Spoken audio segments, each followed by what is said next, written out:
ओम नमो भगवते वासुदेवाय।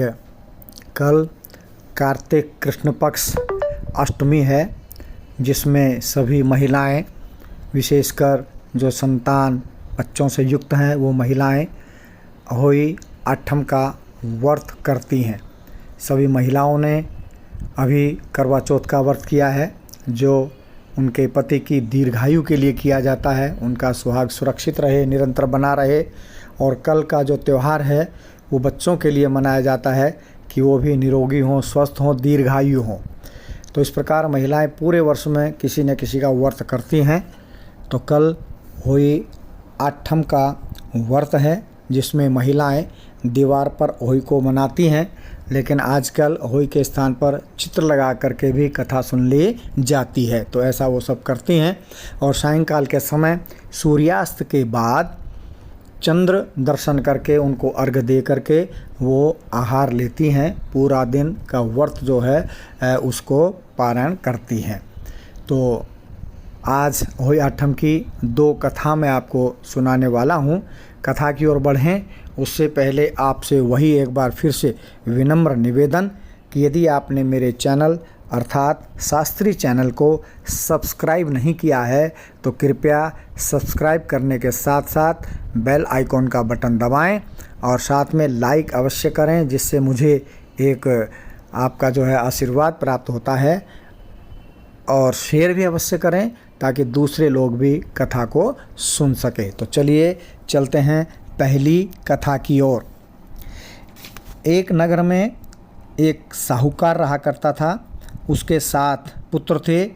एक दिन उसकी स्त्री खदान में मिट्टी खोदने के लिए गई और ज्यों ही उसने वहां जाकर कुदाल चलाई, त्यों ही सही के बच्चे कुदाल की चोट से सदा के लिए सो गए, अर्थात मृत्यु को प्राप्त हो गए।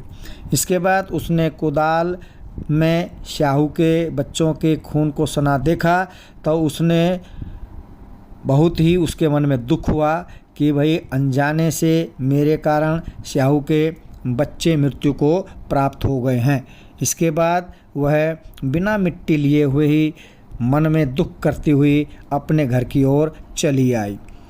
तत्पश्चात उधर से ही जब अपने घुरकाल में पहुंची तो उसने अपने बच्चों को मरा हुआ देखा तो भिन्न भिन्न प्रकार से अनेक प्रकार से विलाप करने लगी और अंत में ईश्वर से प्रार्थना की कि जिसने मेरे बच्चों को मारा है उसे भी इसी प्रकार का कष्ट होना चाहिए, अर्थात उसके बच्चे भी मृत्यु को प्राप्त हो जाने चाहिए। तत्पश्चात सेही के श्राप से, सेही की बद्दुआ से सेठानी के 7 लड़के एक ही साल के अंदर एक एक करके समाप्त हो गए, अर्थात मृत्यु को प्राप्त हो गए। इस प्रकार अपने बच्चों को असमय अनिश्चित काल में मृत्यु के मुख में समाये जाने पर सेठ और सेठानी इतने दुखी हुए कि उन्होंने किसी तीर्थ पर जाकर अपने प्राणों को दे देना ही उचित समझा। इसके बाद वे घर छोड़कर पैदल ही तीर्थ की ओर चल दिए और खाने की ओर कोई ध्यान न देकर जब तक उनमें शक्ति थी, जितनी भी शक्ति थी, साहस था, तब तक वे चलते रहे और अंत में जब पूर्णतया अशक्त हो गए तो मूर्छित होकर गिर पड़े।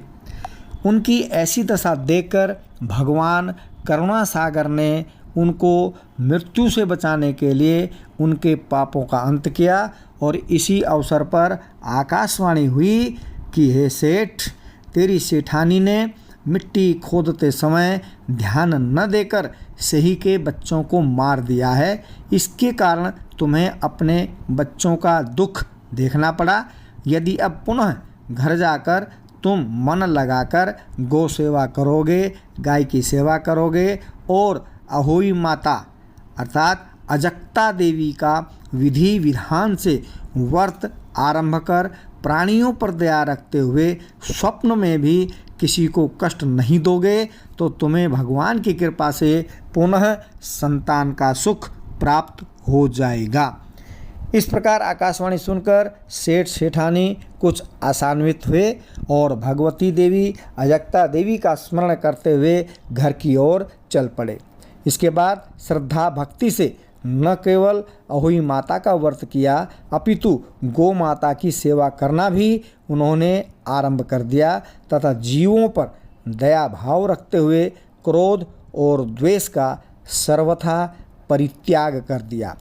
ऐसे करने के पश्चात भगवान की कृपा से वे सेठ सेठानी फिर से 7 पुत्रों वाले होकर अनगिनत पुत्रों सहित संसार में नाना प्रकार के सुखों को भोगकर अंत में स्वर्ग लोक को चले गए। बोलिए अजक्ता देवी की जय, अहोई माता की जय। यदि इस कहानी से कुछ शिक्षा ली जाए तो यही शिक्षा है कि जब भी कोई कार्य करें तो बहुत ध्यान से निरीक्षण करके उस कार्य का आरंभ करना चाहिए। अनजाने में भी किसी प्राणी की हिंसा नहीं करनी चाहिए। जीवन में गौ माता की सेवा के साथ साथ अजक्ता देवी की भी पूजा करनी चाहिए। ऐसा करने पर अवश्य ही संतान के सुख के साथ साथ संपत्ति सुख भी प्राप्त हो जाता है। चलिए अब आगे चलते हैं दूसरी कथा की ओर। एक साहूकार था जिसके 7 बेटे थे, 7 बहुएं तथा 1 बेटी थी। दिवाली से पहले कार्तक बदी अष्टमी को 7 बहुएं अपनी इकलौती ननद के साथ जंगल में खदान में मिट्टी खोद रही थी कि वहीं श्याहू की एक मांद थी। मिट्टी खोदते समय ननद के हाथ से सई का बच्चा मर गया। श्याहू माता बोली कि मैं तेरी कोख बांधूंगी। तब ननद ने अपनी 7 भाभियों से कहा कि तुम में से मेरे बदले कोई अपनी कोख बंधवा ले। सब भाभियों ने अपनी कोख बंधवाने से इनकार कर दिया, परंतु सबसे छोटी भाभी सोचने लगी कि यदि मैं कोख नहीं बंधवाऊंगी तो सासू जी नाराज होंगी। ऐसा विचार कर ननद के बदले में छोटी भाभी ने अपनी कोख बंधवा ली। इसके पश्चात जब उस छोटी बहू के कोई भी लड़का होता तो वह 7 दिन के बाद मृत्यु को प्राप्त हो जाता। एक दिन उसके पतिदेव ने पंडित को बुलाकर पूछा कि मेरी संतान 7वें दिन क्यों मर जाती है, क्यों मृत्यु को प्राप्त हो जाती है। तब पंडित महाशय ने कहा कि तुम सुरही गाय की पूजा करो और सुरही गाय श्याहू माता की भाईली है, सखी है, सहेली है। वह तेरी कोख छुड़वा देगी, तब तेरा बच्चा जीवित रहेगा। इसके बाद से वह बहू प्रातःकाल उठकर चुपचाप सुरही गाय के नीचे सफाई इत्यादि करके आ जाती। गौ माता बोली कि आजकल कौन मेरी सेवा कर रहा है, तो आज मैं देखूंगी।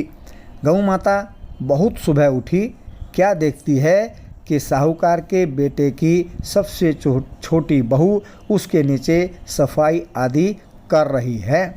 गौ माता उससे बोली कि मैं तेरी सेवा से प्रसन्न हूँ, इच्छानुसार जो चाहे वर मांग लो। तब साहूकार की बहू बोली कि श्याहू माता तुम्हारी सखी है और उसने मेरी कोख बांध रखी है, सो मेरी कोख आप खुलवा दीजिए।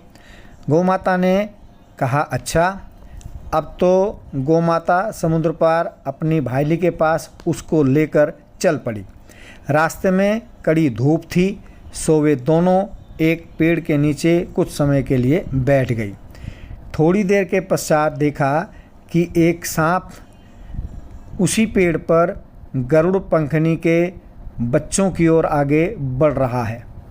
सांप उनको डसे उससे पहले ही साहूकार की बहू ने सांप को मारकर एक ढाल के नीचे रख दिया और बच्चों को बचा लिया। थोड़ी देर में गरुड़ पंखनी आई तो वहाँ खून पड़ा हुआ देखकर उसने सोचा कि इन्होंने ही मेरे बच्चों को मार दिया है। साहूकार की बहू और को जो है चोंच मारने लगी। तब साहूकार ने बोली कि मैंने तेरे बच्चे को नहीं मारा, बल्कि सांप तेरे बच्चे को डसने को तैयार था कि मैंने तो उसे तेरे बच्चे की रक्षा की और मैंने उस सांप को मार दिया। यह सुनकर गरुड़ पंखनी बोली कि मांग, तू क्या मांगती है? तो वह बोली कि 7 समुद्र पार श्याहू माता रहती है, हमें तू उसके पास पहुंचा दे। तब गरुड़ पंखनी ने दोनों को अपनी पीठ पर बैठाकर श्याहू माता के पास पहुंचा दिया। श्याहू माता उन्हें देखकर बोली कि आ बहन, बहुत दिनों में आई। फिर कहने लगी कि बहन, मेरे सिर में जुएं पड़ गई हैं। तब सुरही के कहने पर साहूकार की बहू ने सलाई से उसकी जुएं निकाल दी। इस पर श्याहू माता प्रसन्न हो बोली कि तूने मेरे सिर में बहुत सलाई डाली है और सभी जुओं को नष्ट कर दिया है, इसलिए तेरे 7 बेटे और बहू होंगी। वह बोली, मेरे तो एक भी बेटा नहीं, 7 बेटे कहाँ से होंगे? श्याहू माता बोली, वचन दिया है, वचन से फिरूं तो धोबी के कुंड की कंकरी बन जाऊं। तब साहूकार की बहू बोली कि मेरी कोख तो तुम्हारे पास बंद पड़ी है। यह सुन श्याहू माता बोली कि तुमने मुझे ठग लिया है। चलो कोई नहीं, अब फिर भी मैं तेरी कोख खोलती हूँ और मुझे यह काम करना ही होगा। जा, तेरे घर जा, तुझे 7 बेटे और 7 बहुएं मिलेंगी। तू जाकर उजमन कर, 7 अहुई बनाकर 7 कढ़ाई बना। वह लौटकर घर आई तो वहाँ देखा 7 बेटे और 7 बहुएं बैठे हैं। वह खुश हो गई। उसने 7 अहुई बनाई, 7 उजमन किए तथा 7 कढ़ाई की। रात्रि के समय जेठानियाँ आपस में कहने लगी कि जल्दी जल्दी नहाकर पूजा कर लो, कहीं छोटी बच्चों को याद करके रोने न लगे, क्योंकि वह सबसे छोटी बहू थी घर में। तो थोड़ी देर में उन्होंने अपने बच्चों से कहा कि अपनी चाची के घर जाकर देख कर आओ, आज वह अभी तक रोई क्यों नहीं है। बच्चों ने जाकर कहा, वहाँ जाकर देख कर आके कहा कि चाची तो कुछ मान रही है मतलब दीवार पर चित्र बना रही है, खूब उजमन हो रहा है। यह सुनते ही जेठानियाँ दौड़ी दौड़ी उसके घर आई और जाकर कहने लगी कि तूने कोख कैसे छुड़ाई।